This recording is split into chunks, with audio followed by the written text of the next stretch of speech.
各位朋友，大家好。一提起刘邦，人们就会说这个人没什么文化，举止也比较粗俗；而一提起项羽呢，会说这是一个贵族子弟，举止高雅，而且还有万夫不挡之勇。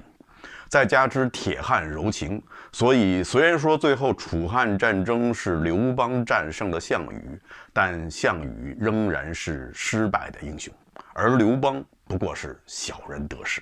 项羽之所以失败，可能是他碍于自己的贵族身份比较守规矩，而刘邦呢没有底线，没有顾忌，所以最后刘邦取得了胜利。我相信很多的影视作品也是按照这两个人设来塑造这两个人物的，所以更加加深了大家这方面的印象。但是如果我们查考史书的话，也许会让我们得出一个完全不同的结论。今天呢，就跟大家聊聊刘邦和项羽。咱们先说刘邦到底有没有文化。据《史记》记载呢，刘邦有一个同乡叫卢绾，与刘邦是同月同日出生，所以两个人的关系特别好。后来刘邦起事以后，卢绾呢也一直是跟随左右，深得刘邦的信任。在所有刘邦的亲信大臣中，只有卢绾能够随意出入刘邦的寝帐，可见刘邦对他的信任。卢绾和刘邦呢，从小一起长大，两家人关系也非常好。等到刘邦和卢绾都成年以后，据《史记》说，及壮学书，两个人长大以后就一起去学书。学书是什么意思呢？现在呢已经很难查考，但相信这应该不是一个识字班，因为如果是识字班的话，不会到了他们成年以后才会去学。学书呢更像是一种技能，似乎学成以后就能够谋一份工作或者谋一个职位。说起来呀，项羽也学过书，也是在《史记》中记载，项羽的叔父项梁让项羽去学书，但是呢，项羽不爱学，认为读书呢没有什么用，只要会写自己的名字就行了。后来呢，项梁又让项羽去学剑，项羽也没好好学，他觉得一把剑对付一个人也没太大意思。项梁后来问项羽，那你到底想学什么呀？项羽说，我想学万人敌。于是项梁就让项羽去学兵法。开始的时候项羽还挺感兴趣，但后来也是兴趣索然就放弃了。虽然没有学成兵法，但是项羽呢还是很会带兵，很能打，应该说这就是天赋吧。那么刘邦学书有没有学成呢？这点呢在《史记》上没有记载，不过我估计是学成了。所以说在文化水平这方面，刘邦至少不会低于项羽，很大可能应该是高于项羽。刘邦学完书以后就开始四处游历，后来游历到了河南的河黄县，那个地方有一个人非常的有名，叫张耳。张耳这个人很了不起，他以前是魏公子无忌，就是大家知道的信陵君的门客。大家知道信陵君有几个著名的门客，比如说侯嬴，比如说朱亥。信陵君就是在这两位门客的帮助下切符救赵，达到了他人生中的高光时刻。信陵君另外一个有名的门客就是张耳。后来秦灭了魏国以后，树倒猢狲散，张耳就流落到了河黄县。在河黄县的时候，被当地的白富美看上了。这个白富美当时已经结婚，但是为了张耳义无反顾，就和她的老公离了婚，嫁给了张耳。白富美当然是有钱了，所以就资助张耳大肆的招收了很多的门客。刘邦也是慕名而去。刘邦在张耳那里待了几个月的时间，这期间呢，两个人相谈甚欢。由此啊，大家可以想见，张耳有很多的门客，但是能与刘邦相谈甚欢，说明刘邦确实是有些才学。这个才学可能并不体现在书本上，而是体现在其他的方面。至少张耳是很欣赏刘邦的，而欣赏刘邦的理由肯定不会是因为刘邦可以吃饭不给钱。张耳呢，后来也参加了秦末的农民大起义，他最先扶助的就是陈胜，但是陈胜并没有接受他的建议。兵败以后，张耳又去投奔那时候已经成事的刘邦，最后张耳被封为了常山王。张耳有一个嫡子叫张敖，后来娶了刘邦与吕后的唯一的女儿鲁元公主为妻。在这里呢，我还想说一下，有一种说法是说汉惠帝刘盈娶了鲁元公主与张敖的女儿为妻，这就等于是说刘盈娶了自己的外甥女儿。关于这一点呢，史书上是有2种说法，一种说法是来自于《史记》，是说刘盈娶了张敖的女儿为皇后，并没有说是张敖与鲁元公主的女儿。另外一种说法呢，是最早来自于东汉时期班固的《汉书》，明确的说汉惠帝娶的是鲁元公主的女儿。那么这2种说法哪种更加可信呢？我个人觉得呢，《史记》的记载有可能是正确的，原因呢有以下几点：第一，《史记》是成书于西汉，离事情发生的年份呢更近一些，而且呢，《史记》呢是私修历史，它的客观性也是有一定保障的。第二，就是嫁给刘盈这个女孩的年龄，她的年龄呢应该是在鲁元公主嫁给张敖以后，一直到汉惠帝迎娶这个女孩之间，因为只有鲁元公主下嫁以后才有可能有这个女孩，所以呢，她的年龄应该是在这个范围内。而根据史书上记载的年份呢，推算出如果她真的是鲁元公主的女儿的话，那么这个女孩嫁给刘盈时的年龄应该最多只有14岁。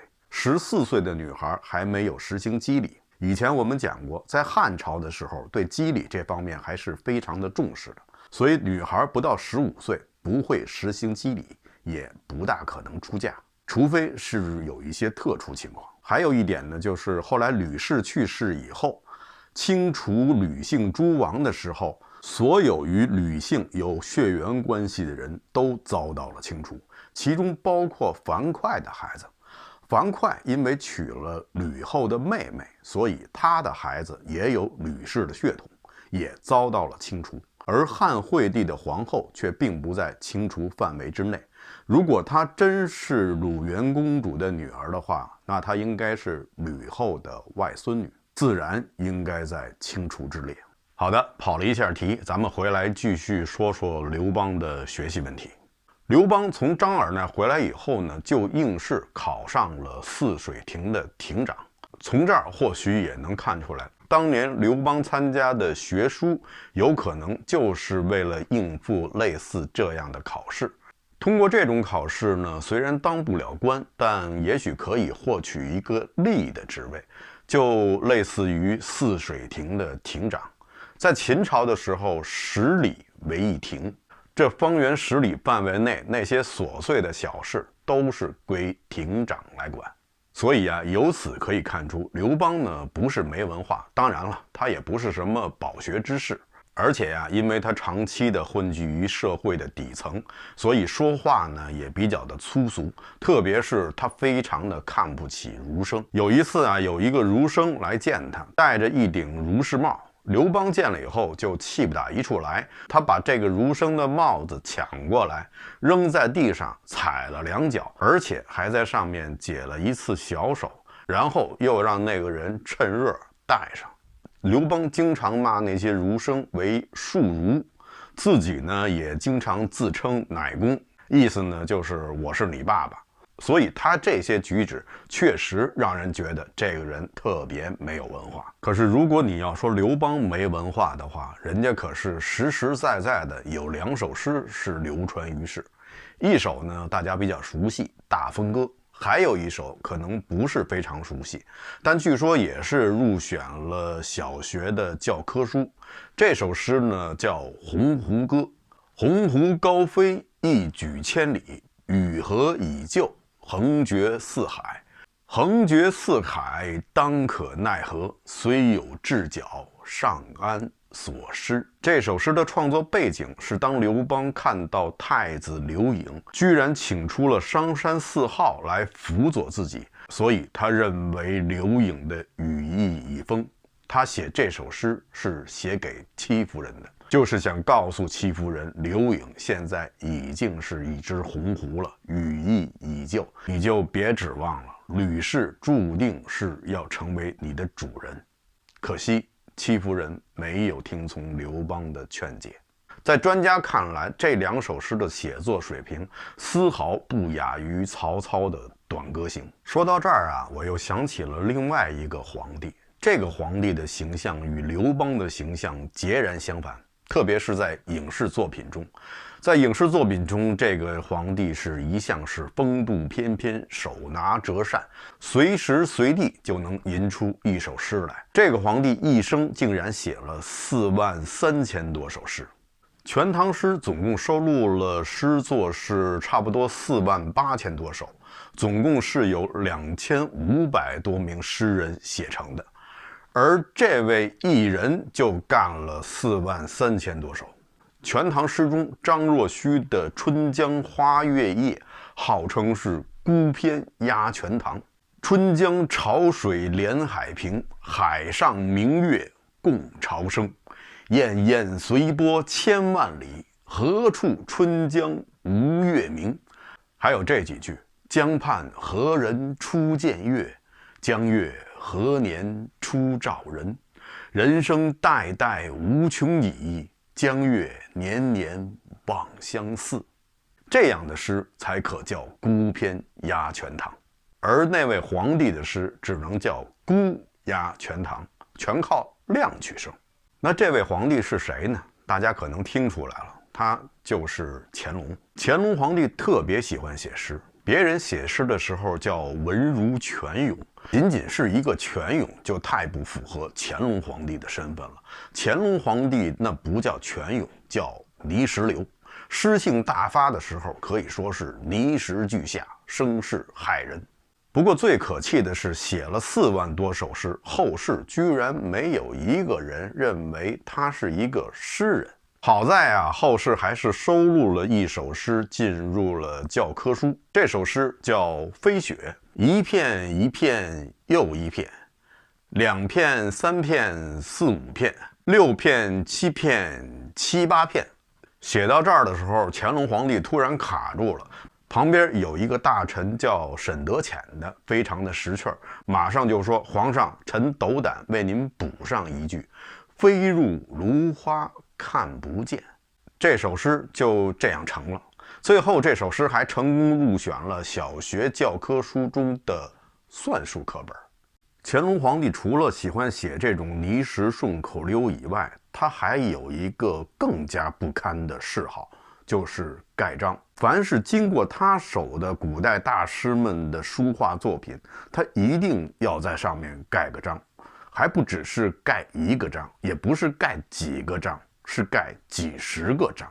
有的还不光是盖章，比如说王羲之的《快雪时晴帖》，乾隆皇帝看了以后非常喜欢，情不自禁就在上面写了一个大大的神字。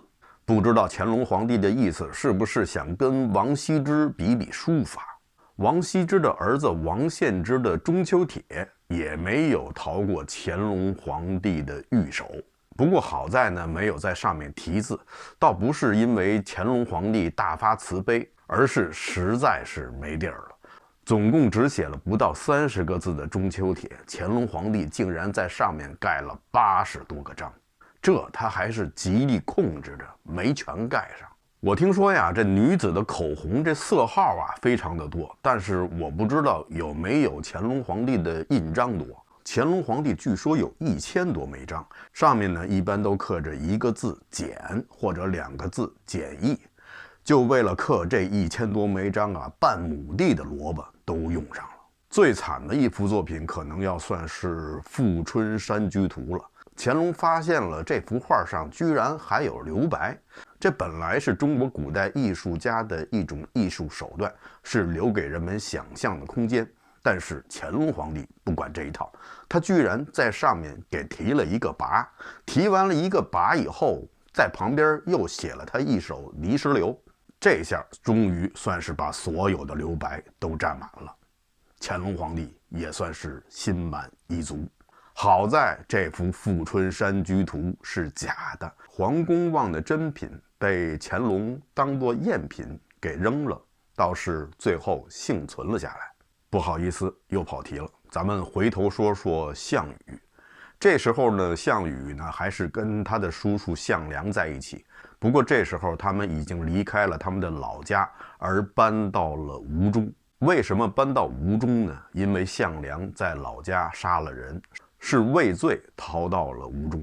项梁与项羽毕竟是楚国大将项燕的后代，也是名副其实的贵族，所以呢，到了吴中以后，因为他们家族的影响力，很快就有很多的人簇拥在他们身边。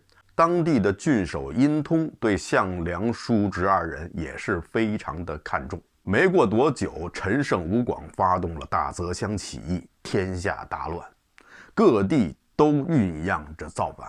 那时候最时髦的词就是造反，如果你还没有造反的话，你都不好意思上街，就是上了街都不好意思跟别人打招呼，因为大家见面的第一句话都是问你反了吗？吴中地区的郡守殷通也想造反，不过他是个文官，所以呢，他就把项梁叫到自己的府里来商量这件事情。他想让项梁和一个叫横楚的人带兵，然后一起造反，等于是他要把吴中郡的兵权交给项梁和横楚，这对项梁来说肯定是件好事。殷通呢，还让项梁把横楚也叫来，一起商量这件事情。项梁对殷通说：“横楚不在，他去哪儿了呢？我不太清楚，只有我的侄子项羽他知道。项羽现在就在帐外，咱们把他叫进来问问吧。”殷通也没多想，就把项羽叫了进来。项梁进帐以后，与他的叔叔项梁眼光一交，马上就是确认过眼神，要杀那个人。项羽马上拔刀就杀死了郡守殷通。殷通估计到死都不明白他是怎么得罪了这叔侄俩了。叔侄二人逃难至此，殷通对他们二人不薄。如果殷通真的想抓项梁的话，那是分分钟的事情。但是殷通并没有那么做，而且还在明里暗里的帮助项梁叔侄。但即使是这样，还是死于项羽之手。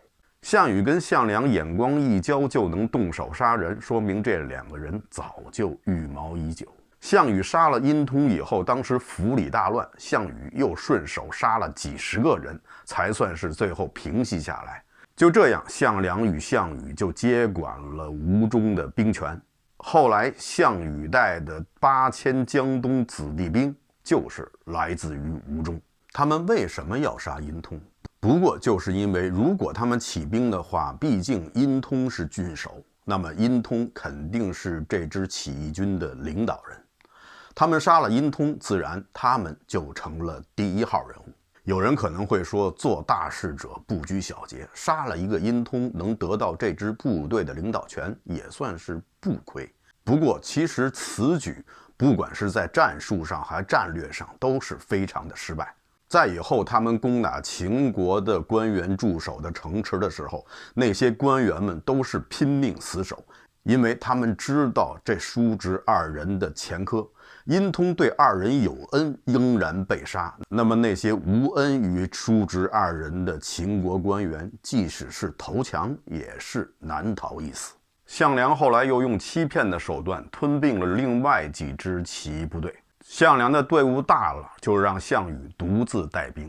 面对着秦国守将的拼死抵抗，项羽依旧是采取了他最擅长的手段，就是杀。项羽在攻打襄城的时候遇到抵抗，项羽最后攻破了城以后，就开始屠城，将襄城中的不管是士兵还是平民百姓一律坑杀。据《史记·项羽本纪》记载，以拔皆坑之。后来在攻打城阳的时候，依旧遇到了抵抗，最后依然是屠城。巨鹿之战以后，秦将张邯深感大势已去，于是呢就率领着20万秦兵投降了项羽。而项羽又是怎么处置这20万的强族呢？很简单，还是老办法，坑杀。整整20万条生命就这样葬送在了这位大英雄之手。而且呀，大家要知道，这20万人可并不都是秦兵啊。当时秦国的兵力已经严重不足，张邯是临时调用了修骊山陵墓的那些苦役，这些人来自于以前的6国，他们同样是暴秦的受害者。结果被项羽不加甄别全部坑杀。如果项羽仅仅杀掉这支部队中的那些秦人的话，尚且还算是说得过去，毕竟是在战争期间。但是他连这样简单的甄别都不愿意做，人的生命在他眼里到底算是什么？当年秦将白起也确实坑杀了40万的赵军，虽然说坑杀的数量比项羽还要多1倍，但二者还是有所不同。当时秦国与赵国开战是两国之战，秦国对赵国发动的也是灭国之战，所以坑杀赵国降卒，从战略上来说还勉强说得过去。而项羽只是在国内战争中就这样的大开杀戒，他到底是为的什么？刘邦当年呢，负责押送当地的乡亲去骊山休牧，后来担心误期这些人会死，于是就私自放了这些人，就是为了给这些人一条生路。即使这样，刘邦自己就要亡命天涯，但是他还是那样做了。就从这一点上来看，那个满嘴脏话、粗俗不堪、私德掉成渣的刘邦，就比项羽要高出很多。后来刘邦是率先进入了咸阳，当时秦国最后的一个皇帝子婴非常的识时务，他不想让秦国的国民再受杀戮，于是放弃了抵抗，主动出降。刘邦对子婴也是多有抚慰，并没有难为他，而且据说二人还成了朋友，两个人有时间呢就坐在一起聊天。子婴要比刘邦有学问的多，所以刘邦觉得自己也学了不少。刘邦进入咸阳城以后，是废除了秦国的旧法，只约法3章，并把国库封存，对百姓是秋毫无犯。然后就是大家最熟悉的鸿门宴。人们经常说呀，在鸿门宴上，项羽呢是错失了杀死刘邦的机会，铸成大错。但是不知道有没有想过，项羽杀刘邦到底有没有道理可言？当时各路诸侯都已经约好了，谁先入咸阳得封关中王。刘邦也并没有采用什么欺诈的手段，他的部队呢，因为受到的抵抗比较少，这也是因为刘邦不像项羽那样劣迹斑斑。秦国的军民碰到项羽都是拼死抵抗，而碰到刘邦呢，往往是望风而降。所以呢，刘邦的军队进展就非常的迅速，很快就进入了咸阳。所以如果按照约定的话，刘邦理应封为关中王，你项羽根本就没有理由杀刘邦。就是到了现在，大家知道鸿门宴也是一句贬义词，不可能说我今天请谁吃饭，我要给他摆一个鸿门宴，那估计也没人敢去。鸿门宴以后，项羽就进入了咸阳。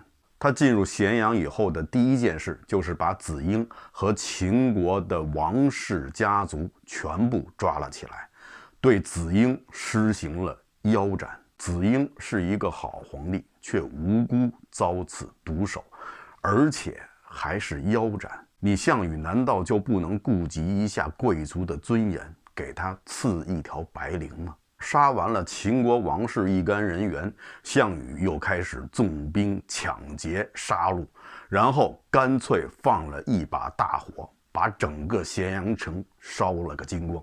咸阳城是当时中国这片土地上最繁华的一座大城，有很多当时最伟大的建筑，但就是这样，仍然是逃不过项羽的这把大火。被烧毁的不光是建筑，还有在咸阳城皇宫中收藏的那些历朝历代的珍贵的典籍，全部葬身火海。咸阳城中被杀死或者被烧死的百姓不计其数，那些在战乱中失去了家园的百姓，最终也难逃一死，这样的人数更加的不计其数。当时呢，有一个叫韩生的人劝谏项羽不要烧毁咸阳城，说关东这个地方呢易守难攻，有天然的屏障，可以作为都城。但是项羽呢对此建议却不屑一顾，他说富贵不归故乡，就如衣锦夜行，这就是锦衣夜行这句成语的由来。这位韩生听完以后是长叹一声，走出了大帐，然后嘴里嘟囔了一句：人说楚人沐猴而冠，果然如此。